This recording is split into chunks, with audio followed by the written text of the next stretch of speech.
Today we will start the constraint and unconstrained optimization.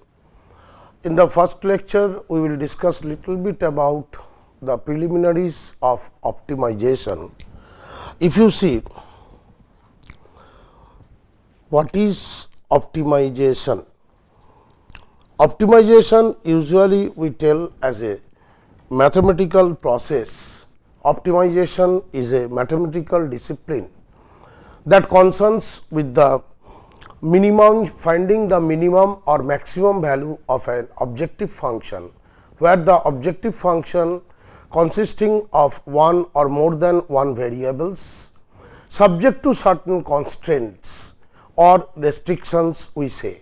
So, basically the optimization means we have a function of several variables and certain constraints are there.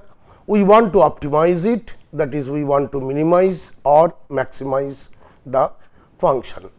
Basically this optimization technique or operations research initiated in 1940s during Second World War. So, let us see one particular problem. If you see this particular problem, we have a machines, three machines we are having M1, M2 and M3. These machines can produce 4 products P1, P2, P3 and P4. Each machine can produce how much quantity of each product is written. On this column, if you see the last column, total time available per week, say in terms of minutes, 3000 minutes, 9500 minutes, 6300 minutes, and the per unit profit is also given on the last row.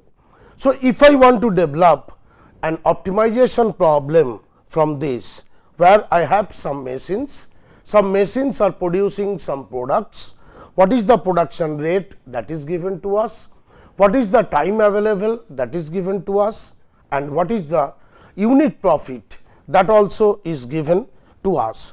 So, from here if I want to optimize this particular problem, I can assume that x j is the number of units that the product j produces. X j is the number of units that the product j is being producing per week say.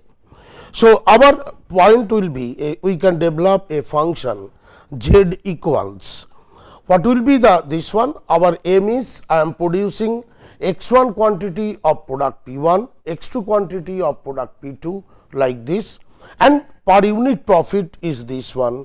So, therefore, 7.5 is the unit profit for product x1. So, 7.5 into x1 plus 4.6 into x2 plus 9.2 into x3 plus 5.2 into x4.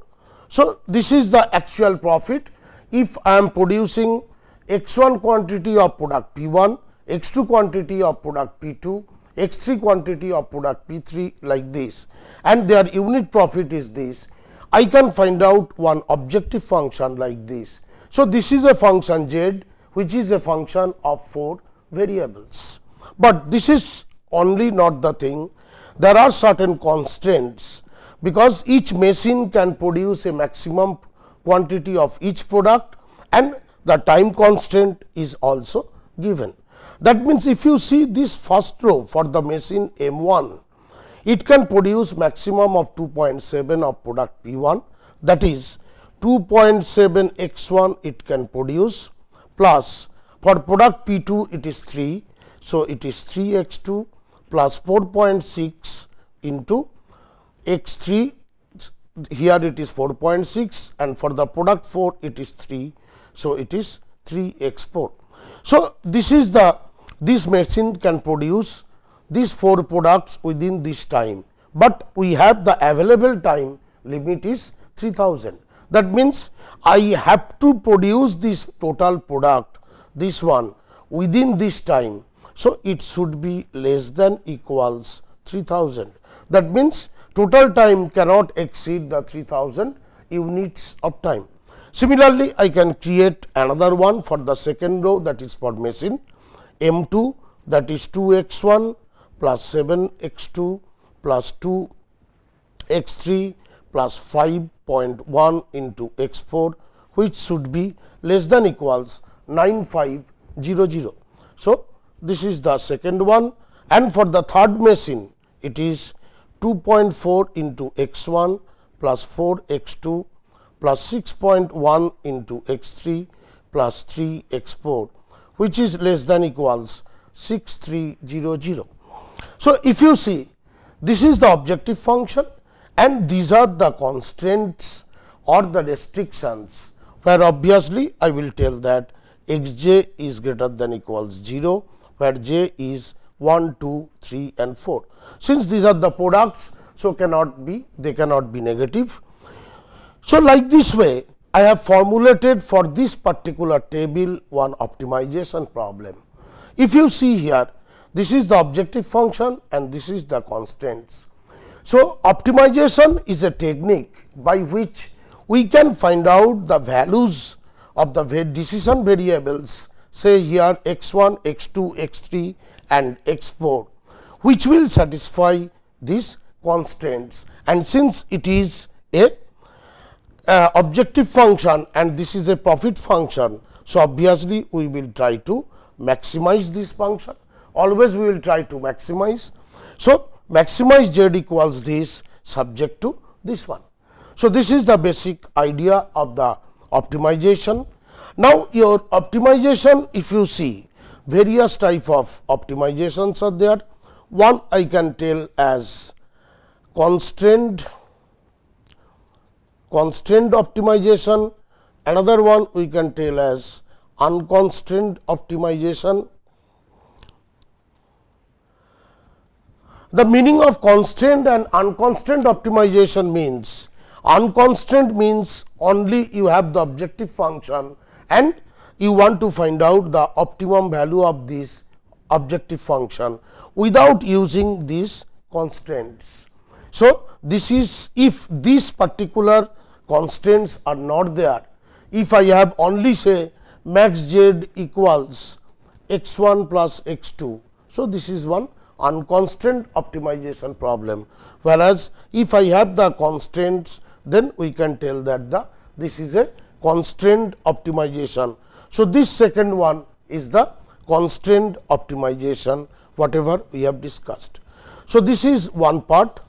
The other part is, I can put it as, it can be linear, it can be non-linear also. Linear means whatever objective functions you are considering here, the objective function should be linear in nature. So, as you know, one particular function may be linear function. Linear function means here just like x 1, x 2, x 3, x 4 is there. So, this is linear and the constraints are also linear. And other type of function I can make, that is say maximize z, which is equal say x square plus y square. So, it becomes non-linear. So, in optimization we try to solve both linear and non-linear functions in both cases. It may be linear, it may be non-linear. The other type which we can talk about, that is about the variables, that is it should be discrete, it can be continuous or it can be probabilistic. So, whenever you are talking about the decision variables, that is for this particular problem x 1, x 2, x 3, x 4 are decision variables. What type of variables are they? So, they may be discrete values they can take continuous values, that is any value on the real line, or the values may be probabilistic. If it is probabilistic, then we have to convert it into the corresponding continuous cases. So, the optimization I can derive like this, it can be unconstrained or constrained optimization. The problem may be linear, it can be non-linear. The decision variables which we are associating, they may be discrete, they may be continuous or they may be probabilistic. Now, let us go little bit about little mathematics, which is required for the solution of the initial problem, because after this we will start the linear programming problem at first. So, before going through the linear programming problem, let us see some basic definitions which you may be knowing. So, we will just brush up all these things. One is vector space. Whenever you are writing a matrix, you sometimes you write a matrix like this 1, 2, 3, 4, 5, or sometimes you write a matrix that is 1, 2 also. So, the first one is a row vector, we call it, the second one is a column vector. So, the vectors can be given, you know, may be knowing this is a row vector, then it is a column vector, and this row vector or vector can be given geometric representations also. If you think this A1, A2, this is a vector. So, this represents a point in two dimensional space. Please note this one. This represents a point in two dimensional space. Similarly, if I take a point, if I take a vector like this A1, A2, A3, this will represent a point in three dimensional space. And if I take a vector of n elements A1, A2, An, then also if I imagine it, then it will be one point in n dimensional vectors. And you have to remember that the row vector and the column vector both are equivalent. Next one is null vector.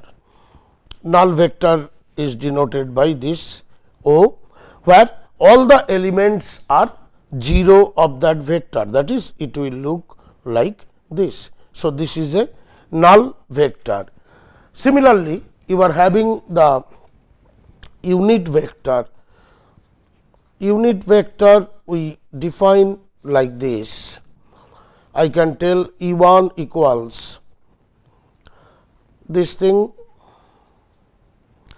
E2 will be equals to 0, 1 and all other elements are 0. Similarly, En will be like this. So, basically the unit vector you can denote by Ei, where the vector with unity as a value of the ith component, or in other sense, for Ei the value of the ith component will be 1 and the value of the other elements will be 0, which we have represented like this. I think it is clear that unit vector is the vector whose ith component is 1 and all other elements are zeros. Now, suppose you have a set of vectors x1, x2, xn.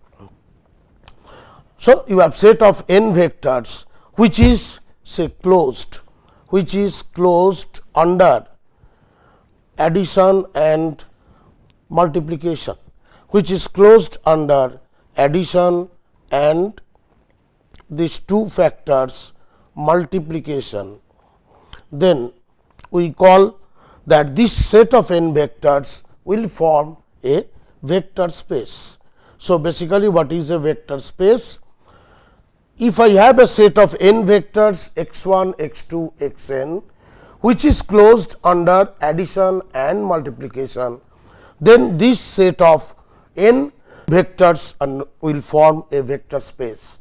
So, quite naturally the question will come, what do you mean by closed under addition? Closed under addition means if we take the sum of any two vectors, then the resultant vector will also be a member of the set. So, if x1, x2, xn is there, if I take addition of any of these two, then the resultant or the sum of any two vectors will also be a member of the set. Then we say that it is closed under addition. On the same way, multiplication, closed under multiplication means whenever I have two vectors, if I take any two vectors from set of n vectors x1, x2, xn, and if I multiply, then resultant vector should also be a member of this x1, x2, xn. So, basically closed under addition and multiplication means whenever you will perform these two arithmetic operations, the resultant vector also belongs to the set itself. As an example, if you see set of all real numbers or set of all complex numbers, if you take, they will form a vector space. So, set of all real numbers, we are saying set of all real numbers, similarly say set of all complex numbers, set of all complex numbers, they will form vector space. Suppose I take a polynomial, set of polynomials of degree n, what happens? Set of polynomials of degree n, will it form a vector space or not? If I think I can take any two polynomials like this of degree n, x n plus a 1 x n minus 1 like this way plus a n. I am taking another one q n minus x n plus b 1 x n minus 1 like this b n. If I form the p n plus q n, and if you see p n plus q n, this x n vanishes. Therefore, the sum p n plus q n is a polynomial, that is true. It is a polynomial of degree, how much? The degree will be not n, because the nth term to the power nth term vanishes. So, the degree is n minus 1. So, from here we can conclude that means addition, after addition whatever result you are getting, that does not belongs to the set of polynomials of degree n. So, in other sense you can say that the set of polynomials of degree n will not form a vector space. So, I hope it is clear. Let us go to the next one, that is linear combination, which is very important, these parts which we will be using afterwards.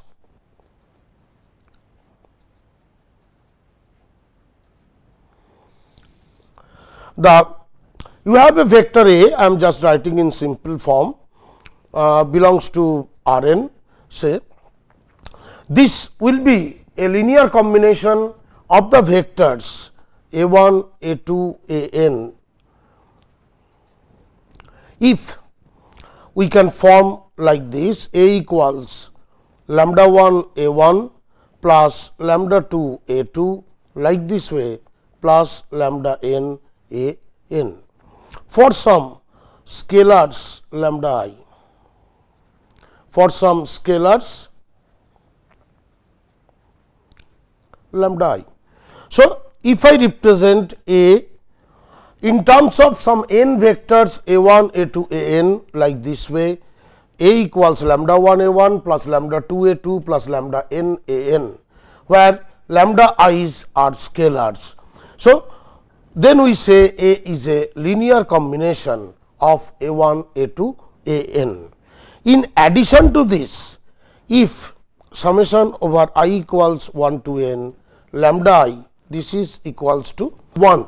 That means, summation of these all scalars is equals to 1. Then this linear combination we call it as convex combination. We call it as convex combination. So, if I can represent a vector A like this in terms of n vectors a 1, a 2, a n, like this, A equals lambda 1 a 1 lambda plus lambda 2 a 2 plus lambda n a n, and if summation I equals 1 to n lambda I equals 1, then the combination we call it as convex combination. If you consider three vectors a 1 equals this, if you have the other vector a 2 equals minus 1, 1 and minus 1 say, and if I take another one say 0, 3, 2. Can I write down A3 equals how much? A3 is A1 1 into A1 plus 1 into I2. So, 1 minus 1 0, 2 plus 1 3 and 3 minus 1 2.